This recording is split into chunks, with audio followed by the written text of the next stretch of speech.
할렐루야. 오늘은 마지막 때라고 하는 제목으로 뉴저지 팔팍 한인루터교회 이상조 목사님께서 마가복음 13장 1절에서 13절을 본문으로 하나님의 말씀을 전하겠습니다. 예수님께서 성전에서 나가실 때에 제자 중 하나가 가로되 선생님이여 보소서 이 돌들이 어떠하며 이 건물들이 어떠하니까 예수님께서 이르시되 내가 이 큰 건물들을 보느냐 돌 하나도 돌 위에 남지 않고 다 무너뜨려지리라 하시니라. 예수님께서 감람산에서 성전을 마주 대하여 앉으셨을 때에 베드로와 야고보 요한과 안드레가 조용히 찾아와 묻되 우리에게 일러주소서 어느 때에 이런 일이 있겠사오며 이 모든 일이 이루어질 때에 무슨 징조가 있겠습니까? 예수님께서 이르시되 너희가 사람의 미혹을 받지 않도록 주의하라. 많은 사람이 내 이름으로 와서 이르되 내가 그러라 하여 많은 사람을 미혹해 하리라. 난리와 난리 소문을 들을 때에 두려워 말라. 이런 일이 있어야 하되 끝은 아직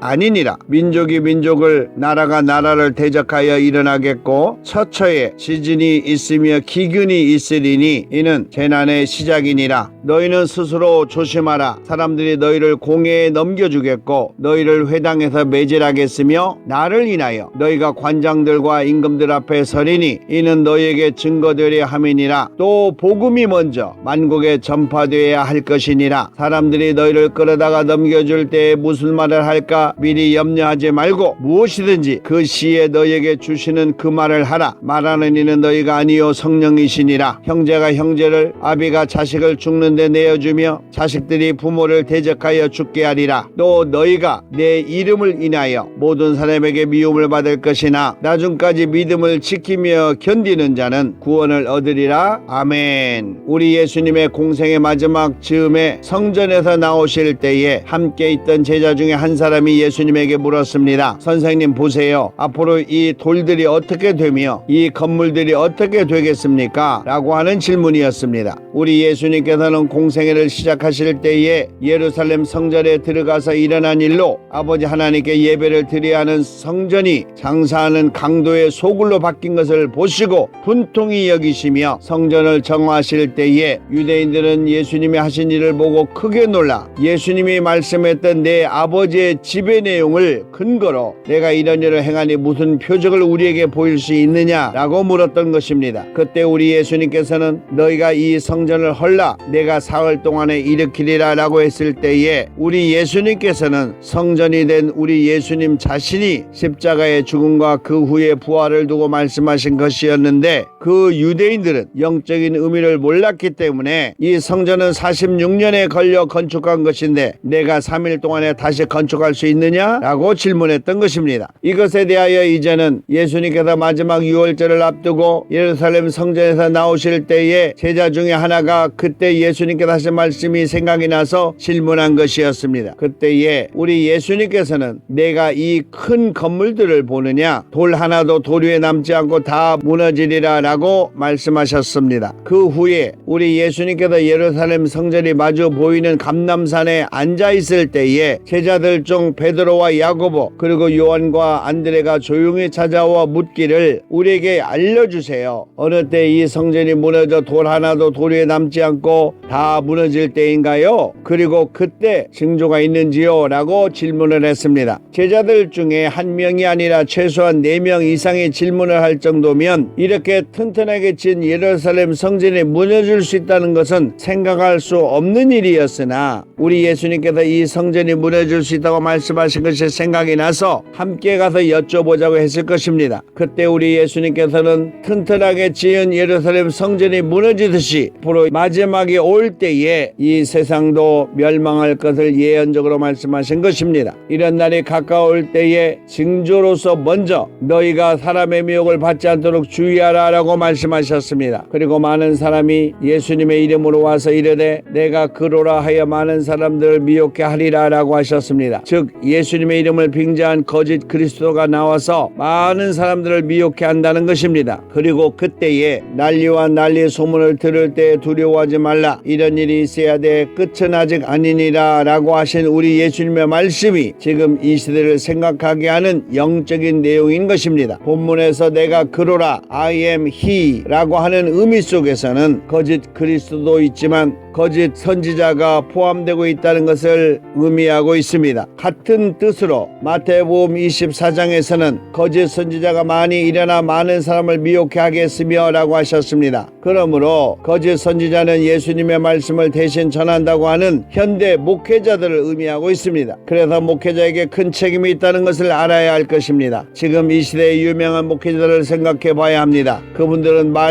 즉 설교는 그럴듯하게 하지만 그들의 행위와 그들의 세속적인 욕심과 삶을 통하여 현대판 바리새인들과 같은 거짓 선지자의 삶에 많이 젖어 있다는 것입니다. 우리 예수님께서 그 당시에 종교적인 지도자라고 하는 바리새인들과 서기관들을 보고 제자들에게 말씀하시기를 그러므로 무엇이든지 저희의 말하는 것은 행하고 지키되 저희 하는 행위는 본받지 말라. 저희는 말만 하고 행치 아니하니라 라고 하셨습니다. 특히 그 말씀을 하실 때에 그들을 모세의 자리에 앉은 자라고 하셨는데 그것은 지금 이 시대에 예수님의 종으로 부르심을 받았다고 하는 목회자들을 지칭하는 것입니다. 많은 사람들을 미혹해 하리라 라고 하신 예수님의 말씀은 설교를 하되 영적으로 하나님께서 하시고자 하시는 말씀이 아니라 사람들의 길을 즐겁게 하는 교양 강좌와 같은 좋은 말을 중심으로 하여 성도들이 회개하고 죄를 떠나 하나님의 품으로 돌아와 오직 마지막 때를 준비하고 살아가야 하는 삶을 살지 못하게 한다는 의미가 있습니다. 우리 예수님께서는 이 세상을 환경적으로 난리와 난리의 소문을 들을 때에 두려워 말라. 이런 일이 있어야 돼. 끝은 아직 아니니라 라고 하셨습니다. 지금 이 시대를 돌아봐야 합니다. 예전에 없던 이 세상의 환경이 난리와 난리가 일어났고 이상한 소문들이 많이 있어 두려워하는 시대에 우리가 살고 있는 것입니다. 그리고 우리 예수님께서 이런 일이 있어야 한다고 역사의 주인이 되시고 앞으로 일어나는 모든 세계를 설계하시는 우리 주님께서 직접 말씀해 주셨습니다. 그렇지만 믿음을 지키는 제자와 같은 우리 성도들에게는 두려워하지 말라라고 하셨고 끝은 아직 아니다라고 위로해 주셨습니다. 그 이유는 우리 주님께서 제자와 성도들을 반드시 지키시고 보호하신다는 확실한 말씀인 것입니다. 지금까지 미래에 대한 소문을 말씀해 주셨다면 이제는 현실적으로 일어나는 사회적 현상에 대해 말씀해 주셨습니다. 이것이 직접 말씀해 주신 민족이 민족을 나라가 나라를 대적하여 일어나겠고 처처에 지진이 있으며 기근이 있을 것이니 이는 재난의 시작이라 라고 하셨던 것입니다. 지금 일어나고 있는 그리고 앞으로 계속 일어나야 하는 현상들을 말씀하신 것입니다. 그리고 성도들이 당할 어려운 환난에 대해서도 말씀해 주셨습니다. 너희는 스스로 조심하라. 사람들이 너희를 공회에 넘겨주겠고 너희를 회당에서 매질하겠으며 나를 인하여 너희가 관장과 임금들 앞에 서리니 이는 너희에게 증거되려 함이니라 라고 하셨습니다. 이때 우리 예수님께서 제자와 성도들에게 스스로 조심하라 라고 하셨는데 이런 상태가 되면 이 사회가 믿는 제자와 성도들을 공회에 넘겨주겠다고 했습니다. 어느 개인적인 핍박이 아니라 국가적인 또는 사회적으로 비난을 받는 일이 있다는 것입니다. 지금 이 시대에 코로나 때문에 예배를 드린다는 이유로 교회를 핍박하고 성도들을 사회적 제재에 압박하는 것을 우리는 발견하고 있는 것과 같은 의미인 것입니다. 그런데 더 무서운 것은 회당에서 매질하겠다는 내용입니다. 같은 교회에서 사회나 국가에 아부하는 바리새인들과 서기관들과 같은 자들로부터 매질을 당하는 것처럼 고난을 당한다는 것입니다. 이런 모든 어려움과 핍박이 예수님으로 인하여 일어난다는 것인데 즉 예수님을 믿는 신앙 때문에 당하는 어려움을 말하고 있습니다. 이것이 우리 예수님께서 말씀하시는 마지막 시대의 모습이고 현상인 것입니다. 그러나 이 모든 어려움을 통해서 우리 예수님은 주님이시요 그리스도시며 살아계신 하나님의 아들인 것을 증거하는 일이며 또 복음이 먼저 만국에 전파되어야 할 것이라 라고 하셨던 것입니다. 특히 우리 예수님께서 제자들과 성도들에게 스스로 조심하라 라고 하신 내용은 세상으로부터 어려움을 당하여 믿음을 지키지 못하는 환경이 올 수 있기 때문에 성경과 말씀으로 믿음을 지키고 흔들리지 말라는 내용입니다. 그리고 마지막 때 예수님의 복음을 전하는 일 때문에 다음과 같은 어려움이 오는데 그때가 되어도 염려하지 말라고 하셨고 그 이유는 보내주신 성령을 통하여 반드시 이길 수 있다고 우리 예수님께서 믿음을 지키도록 당부하셨던 것입니다. 사람들이 너희를 끌어다가 넘겨줄 때에 무슨 말을 할까 미리 염려하지 말고 무엇이든지 그 시에 너에게 주시는 그 말을 하라. 말하는 이는 너희가 아니요 성령이니라 라고 하셨습니다. 우리 성도가 당하는 모든 어려움 속에는 성령의 도우심이 반드시 있다는 것을 말씀해 주셨습니다. 그리고 사회적으로 형제가 형제를, 아비가 자식을 죽는데 내어주며 자식들이 부모를 대적하여 죽게 하리라 라고 마지막 때 사회적인 현상을 말씀해 주셨습니다. 지금 우리가 살고 있는 이 시대에 사랑이 식어있는 사회적 현상을 보여주는 내용이라고 볼 수 있습니다. 그리고 결론적으로 예수님의 제자들과 성도들에게 또 너희가 내 이름을 인하여 모든 사람에게 미움을 받을 것이나 나중까지 믿음으로 지키는 자는 구원을 얻으리라 라고 하셨습니다. 이것이 지금과 미래에 나타나는 마지막 때의 모습입니다. 이 마지막 때는 예수님께서 예루살렘의 멸망을 말씀하셨지만 이것은 미래에 하나님께서 창조하신 이 세상의 마지막 때의 현상을 예루살렘 성전을 통해서 미리 보여주신 것입니다. 이것이 지금 우리가 살고 있는 이 시대라고 하는 것을 믿어야 할 것입니다. 오늘 본문을 통해서 우리 예수님께서 우리에게 하시고자 하실 말씀을 생각해 보기를 원합니다. 먼저 우리 성도들에게 마지막 때가 있다는 것을 알아야 한다고 말씀하셨습니다. 2절에 다 무너뜨려지리라 하시니라 라고 하셨습니다. 그러므로 반드시 마지막 때가 있다는 걸 알아야 할 것입니다. 요한복음 6장 54절에 내 살을 먹고 내 피를 마시는 자는 영생을 가졌고 마지막 날에 내가 그를 다시 살리리라 라고 하셨습니다. 그리고 마지막 날에는 반드시 심판이 있다는 것입니다. 요한복음 12장 48절에 나 예수님을 저버리고 내 말을 받지 아니하는 자를 심판할 이가 있으니 곧 나의 한 그 말이 마지막 날에 저를 심판하리라 라고 하셨습니다. 그리고 반드시 마지막 날에 구원이 있다는 것입니다. 누가복음 9장 24절에 누구든지 제 목숨을 구원코자 하면 잃을 것이요 누구든지 나와 복음을 위하여 제 목숨을 잃으면 구원하리라 라고 말씀하셨습니다. 두 번째는 우리 성도들에게 마지막 때에 사람의 미혹을 받지 않도록 주의해야 한다는 것입니다. 5절에 너희가 사람의 미혹을 받지 않도록 주의하라 라고 기록하고 있습니다. 그러므로 거짓 선지자를 주의해야 합니다. 요한 1서 2장 18절에 성도들아 이것이 마지막 때라 적그리스도가 이르겠다 함을 너희가 들은 것과 같이 지금도 많은 적그리스도가 일어났으니 이러므로 우리가 마지막 때인 줄 아노라 라고 말씀하셨습니다. 그리고 마지막 때에 거짓 선지자들을 주의해야 된다는 것입니다. 마태복음 7장 15절에 거짓 선지자들 삼가라 양의 옷을 입고 너에게 나아오나 속에는 누락전에는 이리라 라고 말씀하셨습니다. 그리고 마지막 때에 사람을 의지하지 말고 오직 주님을 의지해야 한다는 것입니다. 고린도후서 1장 10절에 예수님이 이같이 큰 사망에서 우리를 건지셨고 또 건지시리라 또한 이후에라도 건지시기를 예수님을 의지하여 바라노라 라고 기록하고 있습니다. 세 번째로 우리 성도들에게 마지막 때에 성경을 믿고 성령으로 준비되어야 한다는 것입니다. 9절에 너희는 스스로 조심하라 라고 기록하고 있습니다. 그러므로 성경은 처음과 마지막까지 이루어지는 것입니다. 요한복음 17장 12절에 내가 너희와 함께 있을 때에 내게 주신 아버지의 이름으로 너희를 보전하와 지키었나이다. 그 중에 하나도 멸망치 않고 오직 멸망의 자식뿐이오니 이는 성경을 응하게 함이니이다 라고 기록하고 있으며 마태복음 24장 34절에는 내가 진실로 너희에게 이르노니 이 세대가 지나기 전에 이 일이 다 이루어지리라 라고 말씀하셨습니다. 뿐만이 아니라 마태복음 5장 18절에 우리 예수님께서는 진실로 너희에게 이르노니 천지가 없어지기 전에는 율법의 1.1핵이라도 반드시 없어지지 아니하고 다 이루리라 라고 말씀하셨습니다. 그리고 우리 예수님에 대한 믿음을 지켜야 한다는 것입니다. 요한계시록 14장 12절에 성도들의 인내가 여기 있나니 저희는 하나님의 계명과 예수님의 믿음을 지키는 자니라 라고 기록하고 있습니다. 그리고 성령의 충만함을 받고 유지해야 한다는 것입니다. 사도행전 13장 52절에 제자들의 기쁨과 성령이 충만하니라 라고 기록하고 있으며 에베소서 5장 18절에는 제자들과 성도들을 향하여 오직 성령의 성령의 충만함을 받으라라고 기록하고 있습니다. 우리 예수님께서 마지막 시대를 분명히 말씀하셨습니다. 중요한 것은 성도들이 그날이 가까워왔다는 것을 깨달아야 한다는 것입니다. 사랑하는 믿음의 성도 여러분, 우리의 삶이 마지막 시대인 것을 알고 오직 믿음을 지키고 성령의 충만함을 유지하여 마지막 시대의 아버지 하나님의 나라에 들어가는 삶을 살아가야 할 것입니다. 그리하여 오늘도 믿음으로 성경의 말씀을 지키고 하루를 승리하며 살아가시기를 우리 주 예수 그리스도 이름으로 축원합니다. 아멘.